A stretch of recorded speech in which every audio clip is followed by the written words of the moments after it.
Picasso 1932, c'est une exposition qui a lieu au Musée national Picasso à Paris jusqu'au 11 février 2018 et qui est en collaboration avec la Tate Modern à Londres. Le commissariat est assuré par Virginie Perdrizzo et Laurence Maline, qui sont toutes les deux conservatrices du patrimoine.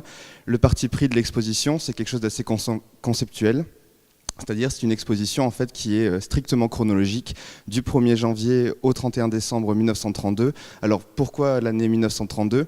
Parce que c'est une année charnière dans la carrière de Picasso. C'est une année qu'on dit de muséification. Il y a un grand événement qui est son exposition aux Galeries Georges Petit, dans laquelle il va présenter 236 œuvres.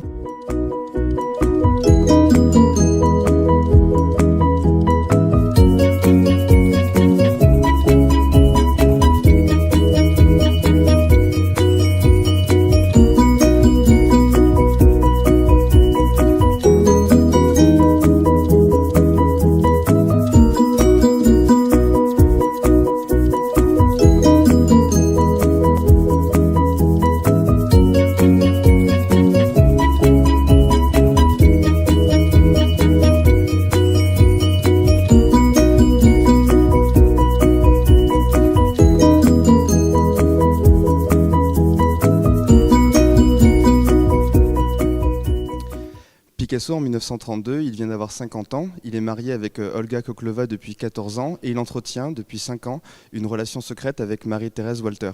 C'est vraiment Walter en fait qu'on va retrouver dans toute la production de 1932. Elle lente véritablement ses toiles et se retrouve à la fois sur ses peintures, sur ses dessins et dans des sculptures. Picasso pouvait la faire poser chez lui, dans son atelier rue de la Boétie. Cependant, on n'a aucune preuve qui puisse dire que Marie-Thérèse Walter posait à chaque fois devant Picasso.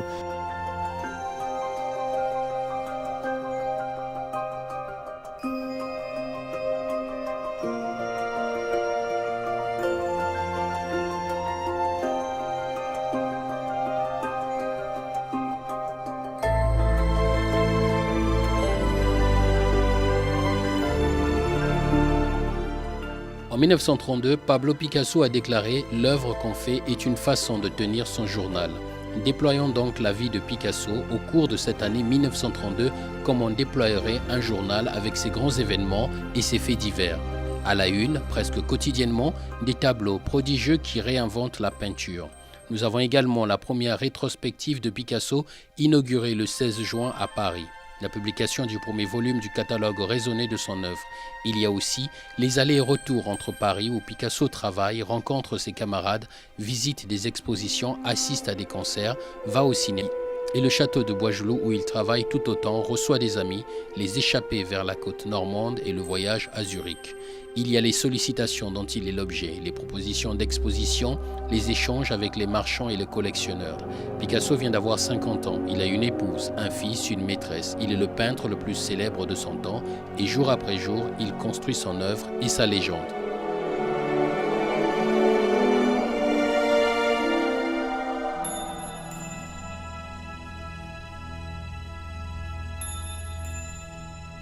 Ce dont on est sûr en revanche, c'est que Picasso souvent représentait Marie-Thérèse Walter d'une manière fantasmée. Donc, il l'imaginait et ce qui explique également la liberté qu'il va prendre en représentant son corps.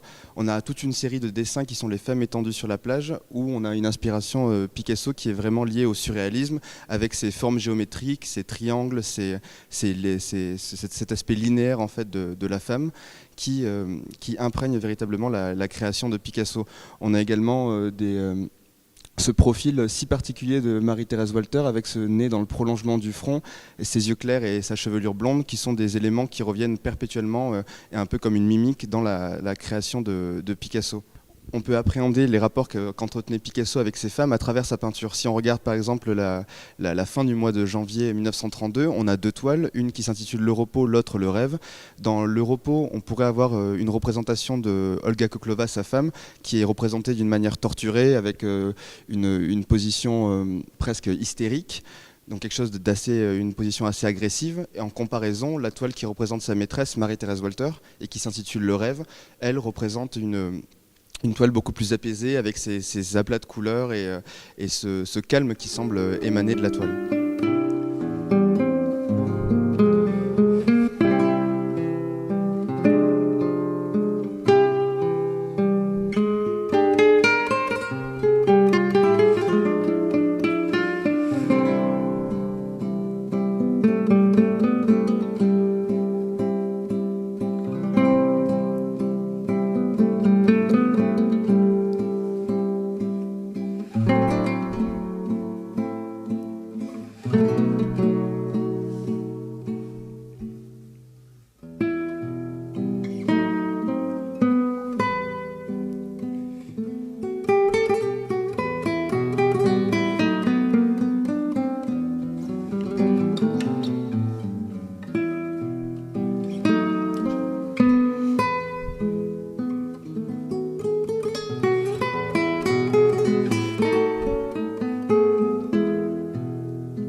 Picasso est marié avec Olga Koklova depuis 14 ans. On est vers la fin de leur mariage. En 1934, Picasso aura une petite fille avec Marie-Thérèse Walter, et à partir de là, ça marquera véritablement une rupture, et le couple en fait arrive à sa fin.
Comme on est au Musée national Picasso Paris, c'est vrai que de notre part, on garde principalement les archives qui étaient adressées à Pablo Picasso.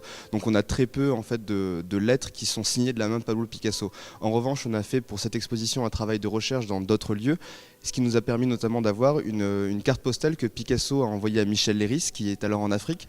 Donc c'est une carte postale qui est assez intéressante, puisque Picasso a acheté une petite carte postale qui présente le cadre de Boisgelou, donc cette petite ville en Normandie. Et Picasso envoie cette carte postale avec des petits animaux au crayon de papier à Michel Leiris.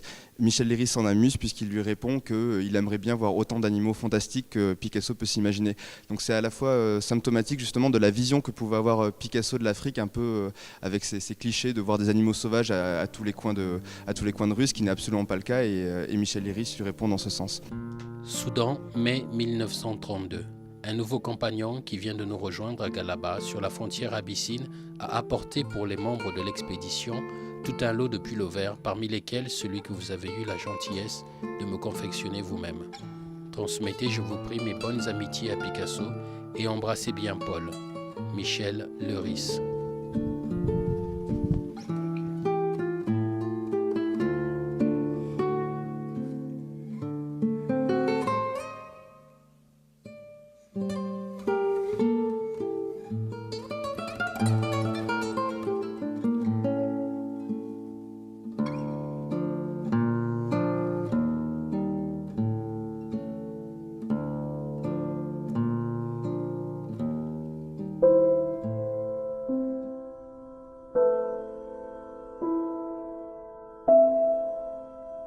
Les documents appuient ce mouvement général. Picasso bouge entre Paris, son château de Boisgelou, la côte normande. Il passe quelques jours en Suisse avec sa femme et son fils pour l'ouverture de la seconde étape de sa rétrospective. Il va au cinéma, assiste à un match de boxe, visite les expositions de ses collègues artistes ou celles de Manet. Il rencontre ses amis. Ses œuvres sont sollicitées au Japon, à New York, à Venise, en Espagne, et les propositions et les requêtes affluent. Il veille à l'organisation de ses rétrospectives, à la publication du premier volume du catalogue de son œuvre et au numéro spécial que lui consacre la revue Cahiers d'art.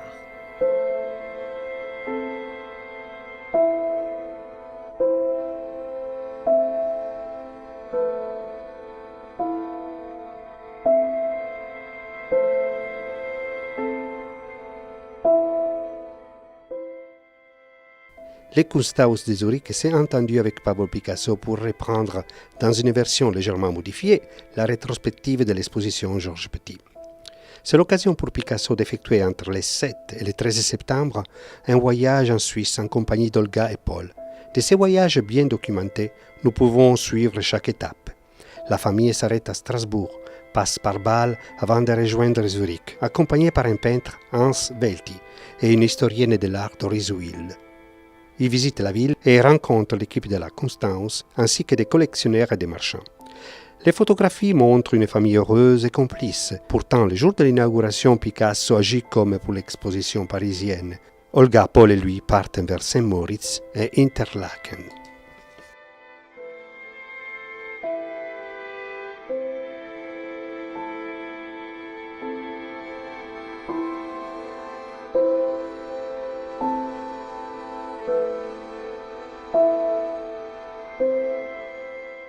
On a également une lettre qui est envoyée par Fernand d'Olivier à Picasso. Fernand d'Olivier, c'est l'une des premières campagnes de l'artiste. Il a une relation avec elle au début du siècle, à l'époque du bateau Lavoir, à l'époque où il a ses amitiés avec Max Jacob ou Guillaume Apollinaire. Le couple ne tient plus, il a rompu avec elle depuis de nombreuses années, mais on voit qu'elle continue à s'accrocher et elle lui envoie une lettre où elle le dépeint comme quelqu'un d'avide d'argent, qui ne s'intéresse qu'à rien d'autre en fait que l'argent, donc c'est une lettre assassine, et ce qui nous montre que tout de même que Picasso gardait vraiment tout, à la fois des lettres intéressantes pour leur aspect scientifique ou qui pouvaient être remplies d'éloges, mais également des lettres d'insultes, de menaces, et cette lettre de Fernand d'Olivier en est notamment l'un des exemples.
Préparant sa rétrospective à la galerie Georges Petit, Picasso travaille dans une tension érotique sans précédent.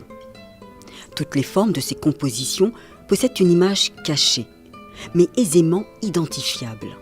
Pénis, testicule, pubis. Un sein n'est pas seulement un sein, c'est aussi un phallus. Un fruit n'est pas un fruit, c'est un sein. Les cordes d'une guitare dessinent un pubis.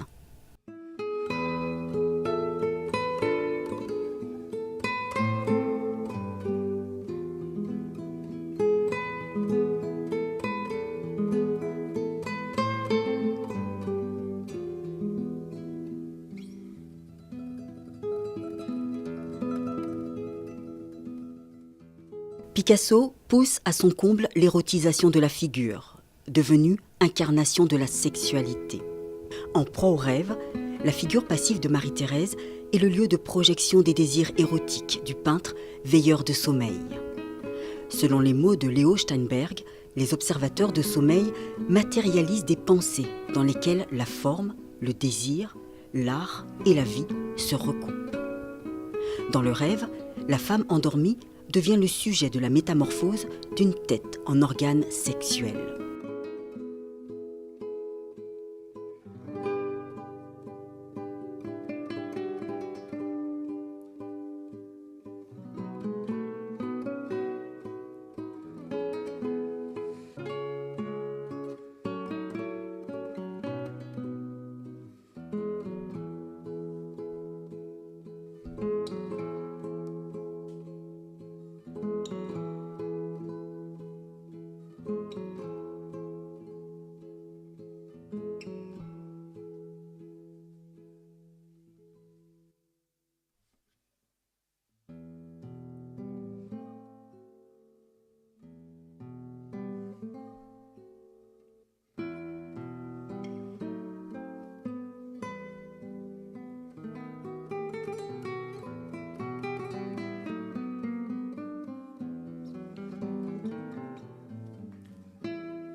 Alors, bien que le titre de l'exposition soit Picasso 1932, certains visiteurs continuent parfois de s'interroger en milieu de parcours en se demandant si véritablement les œuvres qu'ils ont devant eux ont été réalisées la même année.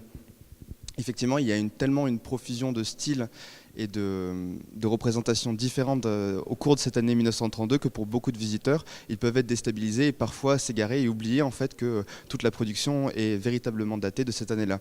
Notamment avec ce grand nu final qui vient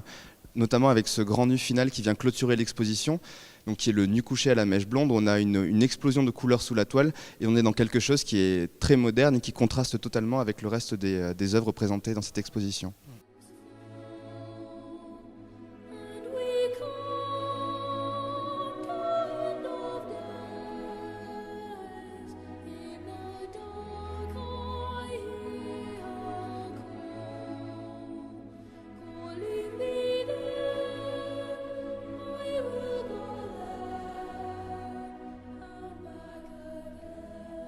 Du 1er janvier au 31 décembre, l'exposition reconstitue les portraits d'un artiste qui maîtrise son œuvre et sa vie.